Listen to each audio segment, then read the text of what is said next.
دقیق و بی‌طرفانه. رادیوی آزادی در امروز 107.4 FM. سلام، صدای ما رو از رادیوی امروز میشنوید. مولا رجب یوسفی هستم با تازه ترین خبر و گزارش های امروز ساعت در دوشنبه 8.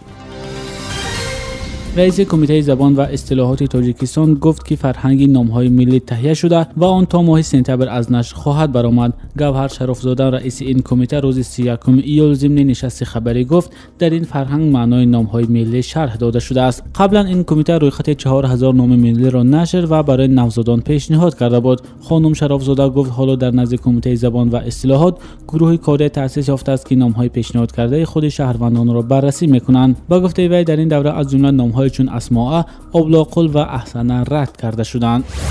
وزارت امور خارجه یا دپارتمان دولتی آمریکا از قرار مسکو در زمینه کاهش تعداد دیپلمات‌های ایالات متحده در روسیه اظهار تأسف کرد. دپارتمان دولتی می‌خواهد تأثیر این کاهش را بیاموزد و بر سر عمل‌های جوابی کار کند. رئیس جمهوری روسیه ولادیمیر پوتین گفت که 755 کارمند نمایندگی دیپلماتی آمریکا در مسکو با شمول آمریکایی‌ها و شهروندان روسیه اختصار خواهند شد.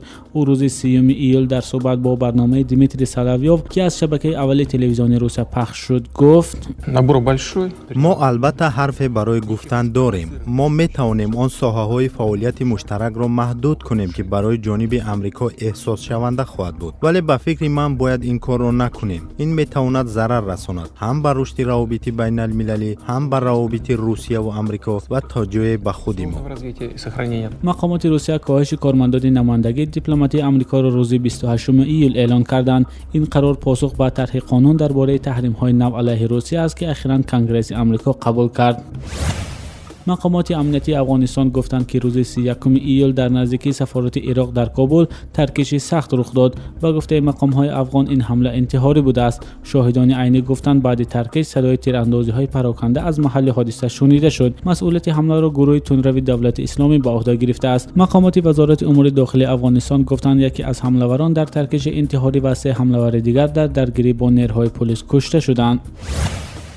عربستان سعودی، بحرین، امارات متحده عرب و مصر که علیه قطر تحریم اعلان کردند گفتند در حالت اضطراری به اویسه شهروندی این کشور اجازه میدهند تا از راههای هوایی استفاده کند. تبر تلویزیون‌های سعودی روز 30 ایول اطلاع دادند از 1 تا 9 آگوست راههای هوایی از جمله بین المللی برای هواپیماهای قطر باز خواهند شد. پیشتر کشورهای چهارگانه گفته بودند اگر قطر وعده دهد که سرمایه‌گذاری تروریسم را قطع کرده با امور داخلی همسایه‌ها دخالت نمی‌کند، آماده اند گفتگو با دوحه را آغاز کنند. وزیران امور خارجه این کشورها اخیراً نزاع با قطر را در شهر منامه پایتخت بحرین بررسی کردند. این کشورها دوحه را با سرمایه‌گذاری تروریسم ایبدار کرده از 5 ایون همگان رابطه‌های دیپلماتی را با قطر قطع نمودند و مرزهای خود را نیز بستند. وزیر عدلیه گرجستان تایت سولوکیان میگوید پرزیدنت پیشین گرجستان و رهبر سابق ولایت ادسا میخائیل ساکاشویلی برابر بازگشتش به اوکراین باید به گرجستان استرداد شود. در صحبت با تلویزیون ایمدی وزیر سولوکیان گفت این درخواست جنبه سیاسی ندارد بلکه یک روند حقوقی و تفتیشاتی است. او افزود گرجستان هنوز سال 2014-2015 استرداد ساکاشویلی را درخواست کرده بود. با گفته سولوکیان ساکاشویلی در وطن با لطوکوبی وکیل پارلمان دزدی حدود 4 میلیون دلار پراکنده کردن تظاهرات آسایش در ماه نوامبر سال 2007 و سرکوب تلویزیون ایمدیا ابدار می شود. اوکراین سال 2015 درخواست استرداد ساکاشویلی را رد کرده گفته بود تعقیب او در گرجستان تنها حقوقی نیست. نشر دیدگاه‌های مختلف و متضاد 107.4 FM. مقامات کمیته سرمایه‌گذاری و اداره اموال دولتی تاجیکستان گفتند امسال سنجش همگونه کارخانه و اداره‌ها تا 70% کاهش داده خواهد شد. آنها گفتند همزمان مقدار مقامات تفتیش کننده نیز کم کرده می شود. سالهای اخیر صاحبکاران تاجیک از سنجش‌های پی در پی مقامات شکایت می‌کنند. سازمان‌های بین‌المللی مولوی که به تاجیکستان برای اصلاحات اقتصادی کمک می‌کنند نیز گفتند سنجش تفتیشی زیاد کمر صاحبکاران تاجیک را خواهد شکست. خورشید همدم گزارش را ادامه می‌دهد. اینامجان صمد، یک تاجر سعودی، در صحبت گفت اخیراً سنجش‌های نوی پیدا شدند که قبلا درباره‌اش اصلاً اطلاع نداشت و در این باره گفت تا اول سال جاری در تاجیکستان 37 مقام وکالتدار وجود داشت که حق داشت کار شرکت یا صاحبکار را بسنجد. اما واحد عابدوف تاجر دیگر تاجیک میگوید که اخیراً سنجش‌های پیدا شدند که با کامرای صف بردار انجام داده می شود و در این باره گفت آخرین وقتا در همین حال فیض‌الدین قهارزاده رئیس کمیته سرمایه‌گذاری و اداره اموال دولتی تاجیکستان 31 ایول در نشست مطبوعاتی خبر داد که در سال جاری مقدار سنجش‌های کارخانه و شرکت‌ها و مؤسسه‌های دولتی کاهش داده می‌شود و می‌گوید باید از روی نقشه سنجش‌ها 70% باید کاهش یابد. نقشه‌ای که موافقه شده است پیگیری کرده می‌شود و در صورت رعایت نکردن نقشه سنجش‌ها ما پروکراتورای گنرالی داریم و ناموظف هستند که اجرایش قانون جمهوری تاجیکستان درباره سنجش فعالیت سوبیک‌های خودجویدار رو تامین نمایند و ما با اونها همکاری زیاد رو برای می‌کنیم.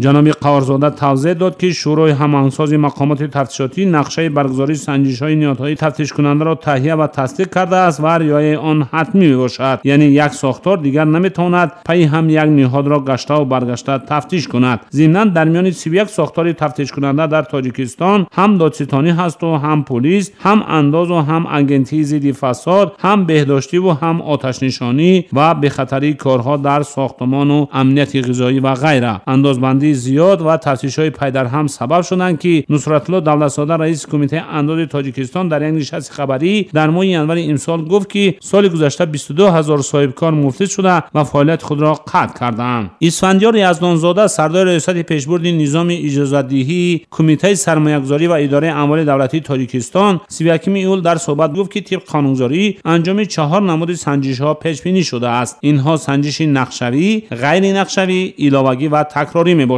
با گفته وی بخش اساسی سنجش‌ها نقشوی میباشند. سال 2016 با 248557 سنجش نقشوی از جانب 31 مقاماتی که در قانون پیش بینی شده است همچون مقامات سنجش نقشوی گذارده. صابر وزیرов اقتصاددان تاجیک میگوید که سنجش‌های فعالیت اقتصادی یک رکن اساسی دولتداری میباشد و کاملا از بین بردن آن به منفعت جامعه نیست و افزود که در گذشته گرجستان نظام سنجش‌ها را تا حدی ساده کرد ولی ناچار شد دوباره نظام شدید نظارتی را راه اندازی کند.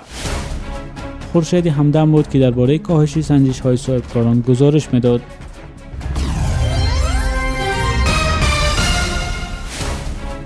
ظفر پیروف همسر رجبی خورشید که ماه ایون بعد از بحث 40 روزه بکارت و استعمال سرکا در بیمارستان جان داد با قرار دادگاه ناحیه به حبس پیشکی گرفته شده است. علیه ظفر پیروف با اتهام به خودکشی رساندن پرونده جنایی باز شده است. شهلای گلخواجه گزارش را ادامه می‌دهد. زالیر خالق مرادزاده رئیس دادگاه نویه واسه روز 31 ایول گفت که پیروف آخر هفته گذشته در دایره پرونده مرگ همسرش بازداشت گردید. پیوندان ظفر پیروف نخواستند که در این باره صحبت کنند. گوشی تلفنی همراه او را نیز برادرش برداشت و گفت چیزی نمیداند. دادستان نویه واسه تقریبا 2 هفته پیش در یک نشست خبری گفت پرونده جنایی به خودکشی رساندن رجبی خورشید را انجام داده برای بررسی به دادگاه فرستاد. خانواده رجبی شوهر او را عامل اساسی مرگ دخترشان میدانند و در گذشته بارها خواستار بازداشت او شده بودند. ظفر پیروف در جریان تفتیش پرونده مرگ همسرش با شرط بیرون رفتن از محل اقامت در آزادی بود. پیوندان رجبی خورشید در صحبت گفتند بحث پرونده مرگ دخترشان روز 31 ایول در دادگاه نویه واسه شروع شد، اما آنها گفتند به مرافعت تنها مادر خانواده فضیله میرزایeva راه یافته است. نام ظفر پیروف ساکن 24 ساله نویه واسه بعد از مرگ رجبی خورشید رسانه‌ای گردید. مقامات تفتیشاتی گفتند رجبی خورشید گویا بعد از 40 روز بحث درباره پاکدامنی او سرکا خورده روز 22 ایون در بیمارستان نویه واسه جان داد. در یک نواری ویدیویی که برادر رجبی در شبکه یوتیوب نشر کرد خودی او با آنکه با سختی گپ میزد گفت دیگر توبی برداشتن این تنها را نداشت و تصمیم گرفت با خوردن سرکا خودکشی کند. ظفر پیروف روز 6 ایول در صحبت گفته بود در این قضیه خود را گناهکار نمیداند و به تفتیش منصفانه امید بسته است. خداوند چیزی که به تقدیر میبینه مثل تقدیر ده هستی با امتحان میتم توکلم به خدا. ما گناهکار باشم نزد قانون جواب ما میگم. خانواده رجبی خورشید به این ادعای ظفر پیروف باور ندارند و از رئیس جمهور و مقامات دیگری تاجیکستان طلب دارند که قضیه را جداً محاکمه و عامل مرگ دخترشان را مجازات کنند. رجبی خورشید ماه امسال توی عروسی داشت و به صفت کلین به خاندان ظفر پیروف ساکن دهه چهارباغ نویه واسه قدم گذاشت. عروس و داماد قبل از ازدواج با هم آشنا نبودند و تنها در شب عروسی با هم نزدیک شدند. بحث بکارت نیز از همین شب منشأ گرفته است. در حالی که رجبی خورشید بر پایه قانون‌های تاجیکستان قبل از ازدواج از معاینه پزشکان با شمول تشخیص بکارت گذشته بود و در این زمینه سند داشت، اما داماد به پاکدامنی عروس شبهه کرده و روزی دیگر او را برای تشخیص به بیمارستان شهرداری نویوسه و سپس شهر دوشنبه برد. در جامعه سنتی تاجیکستان با موضوع بکارت یا پاکدامنی دختران جدی برخورد می شود. بنا به امور رسمی در سال 2014 به مرکز جمهوری اکسپرتیز طبی و سودی تنها از شهر دوشنبه و نویای توبه مرکز برای تشخیص سودی طبی بکارت 600 کس مراجعت کردند. امور 3 سال اخیر در دست نیست. گزارش شهلای گل خواجه را شنیدید. صحیفه ما را در یوتیوب با نام آزادی ویدیو مشاهده کنید. آزادی ویدیو نمای از واقعیت‌های روز است. شما خبر و گزارش‌های رادیو آزادی را روی موج 107.4 FM در پیشنهاد من مولا رجب یوسفی شنیدید. تفصیلات بیشتر این مطلب‌ها را می‌توانید در این سراغ azadi.org بخوانید و تماشا کنید. رادیوی آزادی در امروز 107.4 FM